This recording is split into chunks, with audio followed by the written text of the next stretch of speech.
1917 ஆகாவென்றெழுந்ததுபார் யுக புரட்சி என்று மகாகவியால் பாடப்பட்ட ரஷ்ய புரட்சிக்கு பிறகு பிரிட்டிஷ் அரசு பயந்தது. காங்கிரஸை பார்த்து அல்ல, கம்யூனிஸ்ட் கட்சியை பார்த்து.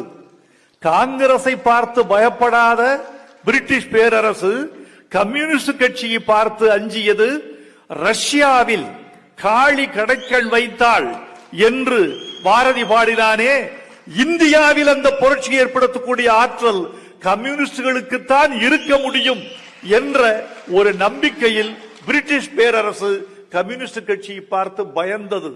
அதனால்தான் 1934 ஒரு தடை, 1940 ஒரு தடை. வளருகிற கட்சி, வசீகரமான கட்சி, மக்களை சேர்ந்த கட்சி, உழைக்கும் தலைவர்களை கொண்ட கட்சி, வெல்லக்கூடிய சித்தாந்தத்தை உடைய கட்சி. இந்த கட்சி இந்தியாவில் பரவினால் இது பிரிட்டிஷ் அரசுக்கு மாத்திரமல்ல, இந்தியாவினுடைய அடிப்படைக்கே கூட வேறொரு புதிய கோணம் வந்துவிடும் என்று அஞ்சியது பிரிட்டிஷ் அரசு. 2 முறை தடை செய்தது. 3வது விடுதலை பெற்ற பிறகு 1948 கம்யூனிஸ்ட் கட்சி தடை செய்யப்பட்டது. 3 முறை பிரிட்டிஷ் இந்தியாவிலும் 1 முறை சுதந்திர இந்தியாவிலும் தடை செய்யப்பட்ட கட்சி கம்யூனிஸ்ட் கட்சி.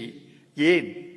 இதுதான் வாழ்வியலை புரிந்த கட்சி, இதுதான் மக்களுக்கான கட்சி, இதுதான் உணர்ச்சி மிக்க கட்சி, இதுதான் உண்மையான கட்சி, இதுதான் நாளை மக்களை சென்றடைந்து மக்களை இணைக்கிற கட்சி என்பது இந்த 2 அரசுகளுக்கும் தெரியும். வாழை நிலைக்குது, சோலை தழைக்குது, ஏழைகளுக்கு இதில் என்ன கிடைக்குது, கூளை குடிக்குது, நாளை கழிக்குது, ஓலை குடிசையில் ஒண்டி கிடக்குது என்ற முழக்கத்தோடு வெளிவந்தவன் மக்களோடு மக்களானான், உழைக்கும் மக்களை அறிந்தான். எனவே இந்த கட்சி இந்தியாவில் ஒரு புரட்சியை, மாற்றத்தை, அடிப்படையை தகர்க்கக்கூடிய ஒரு புதிய சித்தாந்தத்தை கொண்டிருக்கிறது என்பதனால் இது மறுக்கப்பட்டது, ஒடுக்கப்பட்டது, தகர்க்கப்பட்டது.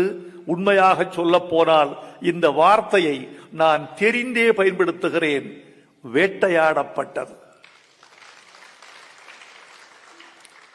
இத்தனை வேட்டைகளுக்கு பிறகும், இத்தனை எதிர்ப்புகளுக்கு பிறகும், இத்தனை ஆயுதங்களுக்கு பிறகும், இத்தனை சட்டங்களுக்கு பிறகும், துப்பாக்கிகளுக்கும் தோட்டாக்களுக்கும் தூக்கு மேடைகளுக்கும் லத்திகளுக்கும் பிறகும் நிலைத்து நிற்கிற ஒரு கட்சி என்றால் எதனால் என்றால் உண்மையானவர்களின் இதயத்தில் இந்த கட்சி நிலை பெற்று விட்டது என்பதனால்.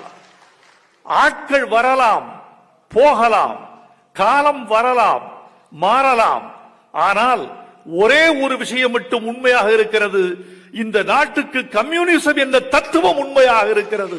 அதனால் இதை அழிக்க முடியவில்லை. ஆட்கள் மீது நீங்கள் வாழ் வீசலாம், பொருள்களின் மீது வாழ் வீசலாம், சூரிய ஒளியின் மீது எப்படி வாழ் வீசுவீர்கள், காற்றின் மீது எப்படி வாழ் வீசுவீர்கள்? கம்யூனிச சித்தாந்தம் காற்றை போன்றது, வாழ் வீச முடியாது. சூரிய வெளிச்சத்தை போன்றது, வெட்டி எறிய முடியாது. நாட்கள் மாறினாலும் ஒளி மாறாது, காற்று மாறாது. ஆட்கள் மாறினாலும் கம்யூனிசம் என்ற தத்துவம் இந்த மண்ணில் மட்டுமல்ல அகிலம் முழுக்க நிறைவேறும் என்ற நம்பிக்கையோடுதான் இன்றைய இளைஞனும் நாளைய இளைஞனும் திகழ்வான் என்ற நம்பிக்கை எங்களுக்கு இருக்கிறது. இதற்கு போராடியவர்களின் கதைதான் இந்த காலந்தோறும் கம்யூனிஸ்டுகள் என்ற இந்த 2 பகுதிகளின் கதை.